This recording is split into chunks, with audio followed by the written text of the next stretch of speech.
लोकसभा निवडणुकीसाठी सर्वच पक्षांनी जोरदार तयारी केली आहे। काही राजकीय पक्ष लोकसभा मतदारसंघात विरोधी पक्षांच्या उमेदवाराच्या विरोधात प्रबळ दावेदार शोधत आहे। शिंदे गटानेही उत्तर पश्चिम मुंबई लोकसभा मतदारसंघात प्रबळ उमेदवार शोधण्याची तयारी सुरू केली आहे। 90च्या दशकात चित्रपटसृष्टी गाजवणारं सिनेसृष्टीतील नाव म्हणजे गोविंदा। आता अभिनेता गोविंदा पुन्हा एकदा राजकारणात एंट्री करणार असल्याचं बोललं जात आहे। यंदा गोविंदा लोकसभा निवडणुकीच्या रिंगणात उतरणार असल्याची माहिती मिळत आहे। मुंबईतील उत्तर पश्चिम लोकसभा मतदारसंघासाठी गोविंदाचं नाव चर्चेत येत असून मुख्यमंत्री एकनाथ शिंदे यांच्या शिवसेनेकडून गोविंदा लोकसभा निवडणूक लढवणार असल्याचं बोललं जात आहे। त्यासाठी लवकरच गोविंदा शिंदेच्या शिवसेनेचं धनुष्यबाण हाती घेणार आहे अशी माहिती सूत्रांकडून मिळत आहे।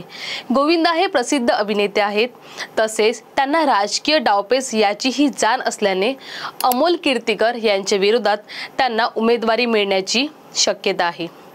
गोविंदा यांच्या उमेदवारीसाठी चाचपणी देखील सुरू असल्याची माहिती मिळत आहे।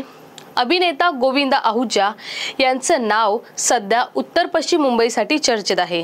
लवकरच गोविंदा हे मुख्यमंत्री एकनाथ शिंदेच्या उपस्थितीत शिवसेनेत प्रवेश करणार असल्याची माहिती सूत्रांनी दिली आहे। काही दिवसांपूर्वी या अनुषंगाने अभिनेता गोविंदा मुख्यमंत्र्यांची वर्षा बंगल्यावर भेट घेतल्याची माहिती सूत्रांनी दिली होती। उत्तर पश्चिम मतदारसंघातून महाविकास आघाडीकडून अमोल कीर्तीकर यांच्या नावाची घोषणा ठाकरेंनी केली आहे। गजानन कीर्तीकर यांचं वय लक्षात घेता त्यांच्या जागी चर्चेतला आणि अनुभवी उमेदवार असायला हवा या अनुषंगाने अभिनेता गोविंदाच्या नावाची चर्चा आहे। याआधी गोविंदानं 2004 मध्ये उत्तर मुंबईतून लोकसभा निवडणूक लढवत भाजपच्या राम नाईकांच्या अभेद किल्ल्याला भगदाड पाडलं होतं। गोविंदानं भाजपच्या बाले किल्ल्यात काँग्रेसचा झेंडा रोवला होता।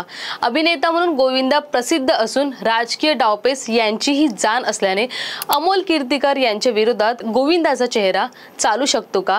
ठाकरेंकडून रिंगणात उतरलेला उमेदवार आणि विद्यमान खासदार गजानन कीर्तीकरांचे पुत्र अमोल कीर्तीकरांना गोविंदा मात देणार का हे बघणे तेवढेच महत्त्वाचे ठरणार आहे। तर असेच लेटेस्ट अपडेट बघण्यासाठी टाइम महाराष्ट्राला नक्की जोडून राहा आणि सबस्क्राइब करा। धन्यवाद।